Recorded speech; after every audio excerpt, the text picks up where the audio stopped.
pasien duduk seperti ini. Sekarang sakitnya yang kanan gitu ya. Jadi tangan di belakang. Ini, lu kaki naik. Wah, enak itu.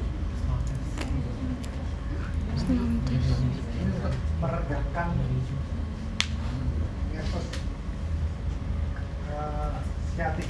Kalau kita pasien datang dengan nyeri berjalan pada area hamstring, gastrok, bokong, dan area pinggang berasa sakit, kita bisa mengkonfirmasi juga dengan senam tes. Jadi positif jika terjadi nyeri terkonfirmasi senam tes. Kepalanya fleksi, kaki dorsifleksi, lututnya ekstensi, hipnya fleksi 90, thorax yang vaksinnya dimana itu yang sakit. yang sakit akan kita tes. Lalu ada lagi untuk melihat adanya tekanan pada intradiskal, kita bisa tanyakan pasien. Kalau pasien EMT itu biasanya kalau pas batuk, bersin, hujan, dia nyerinya bertambah. Saya tanyakan, kalau bersin nyerinya bertambah berapa? Kesemuanya bertambah. Kita juga bisa lakukan tes mandiri. Kalau pas pasiennya datang ke klinik atau ke rumah sakit, pasiennya nggak lagi bersin, nggak lagi batuk, kita bisa lakukan namanya falsafah manuver.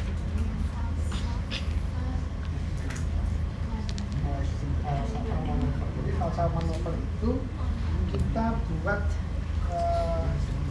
suatu mekanisme seperti pasien mengejan, ya, pasien suruh tarik nafas, lalu tutup mulutnya, tutup hidungnya, terus menghembuskan nafas tapi dalam posisi mulut dan hidung tertutup. Dan mengejan itu kan meningkatkan tekanan pada intradiskal. Kalau sudah mengejan nyerinya bertambah, kita bisa identifikasi bahwa itu nyeri karena EMT. Ya. Oke, ada pertanyaan sampai di sini? Pak, itu kaki 90 derajat atau bebas? 90 derajat karena untuk regangan yang maksimal.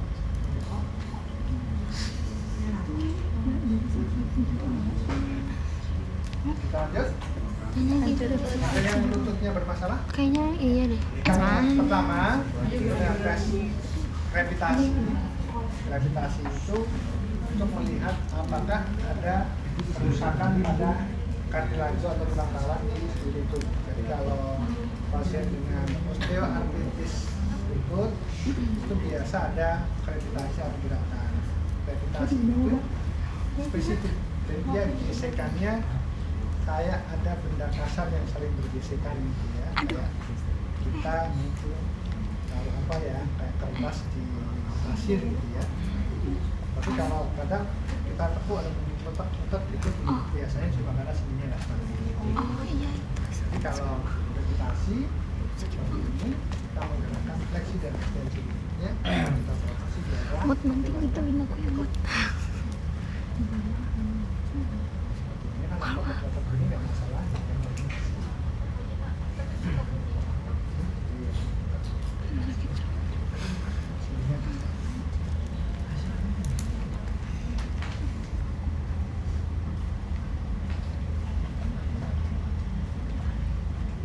Tes gravitasi. Yang kedua, jadi kalau gravitasi ini indikasi ada OA ini ya, OA ini kan kartilagesius carditis, bisa terjadi kalsifikasi untuk menurunkan kalsium yang orang awam disebut dengan pengampuran ya. Yang kedua adalah teman atau patellar tap test. Patellar tap test ini untuk mengetahui apakah ada peningkatan cairan dalam pinjoid. Jadi kalau peningkatan cairan itu ada tanda radang. Tanda radang, kalau di sendi lutut ada tanda radang, itu akan ada peningkatan cairan. Jadi hidupnya kadang bengkak, tapi juga kadang bengkaknya nggak terlalu terlihat, makanya perlu makan buat tes. Ini lagi nggak Pak?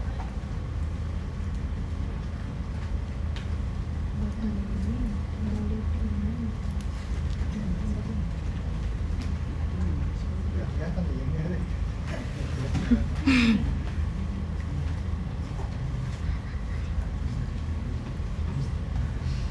patella dalam kondisi normal dia tidak mengapung karena cairannya tidak banyak. Tapi kalau dalam kondisi radang dia akan cenderung lebih besar dan patellanya lebih ke atas karena kedesak cairan dari bawah.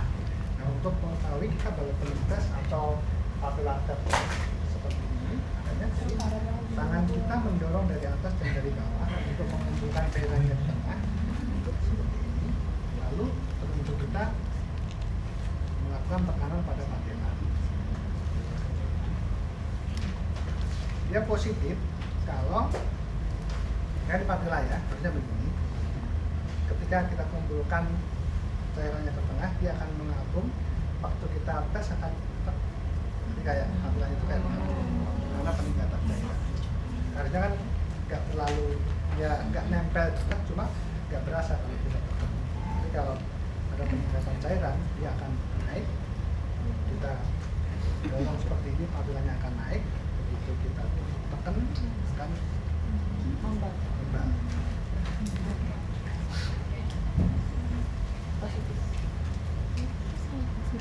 Lalu tes yang selanjutnya ini adalah tes yang ditujukan untuk mengidentifikasi adanya cedera atau ruptur pada ACL. Pasti sudah familiar ya dengan ACL, terutama teman-teman yang suka main bola. Jadi ACL ini ligamen yang ada di lutut yang dia bertugas untuk stabilisasi lutut bersama PCL, LCL, dan MCL. Jadi anterior dorsal ini nanti dilakukan dengan hip fleksi 45 derajat, knee fleksi 45 derajat, lalu kita tarik ke arah anterior. Kelihatan karena ini pegangnya seperti ini. Ini di area tibia itu, lalu yang dari penunjuk kita di area lakukan pada sendiri ya. Kita bisa lakukan gerakan secara eksplosif seperti ini. Atau kalau misalkan kita mulai dengan pelan dulu juga boleh. Kita stretch ke arah anterior. Kalau misalkan ruptur, dia akan berubah posisi, dia akan bergerak ke arah anterior. Dia tidak kayak ada ikatan yang kendor ya.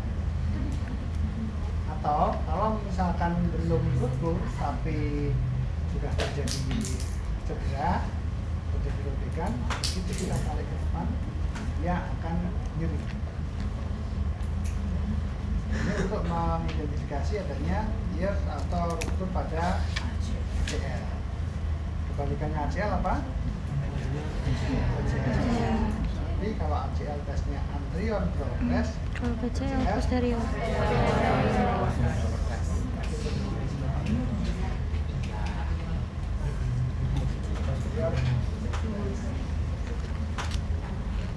Posterior progress berarti arah Ke belakang. arahnya ke posterior. Ya. Posterior. Tapi untuk ACL ada juga tes yang disebut dengan Lachman test. Lachman test ini sama untuk mengidentifikasi dan menuju kepada ACL, tapi sedikit berbeda cara tesnya, tapi prinsip gerakannya sama untuk memprovokasi gerakan tungkai bawah ke anterior. Kita fleksi 30 derajat, lalu kita dorong femurnya atau kita fiksasi femurnya, sedangkan tungkai bawahnya kita dorong ke arah anterior. Ini sebenarnya mirip dengan anterior dorsal ya, kalau anterior dorsal 90, kalau ini 30. Ya, tungkai bawahnya ke anterior, itu. Lalu fiksasi pada femurnya di arah didorong supaya tidak ke arah anterior, tapi tetap di posisi seperti ini atau kita sedikit dorong ke arah Nanti tes positif jika terjadi translasi tinja ke arah anterior lebih dari 3 mm. So, angle-nya stop, ya, bukan unfokus. Seperti ini. Oke, itu dulu. Silahkan di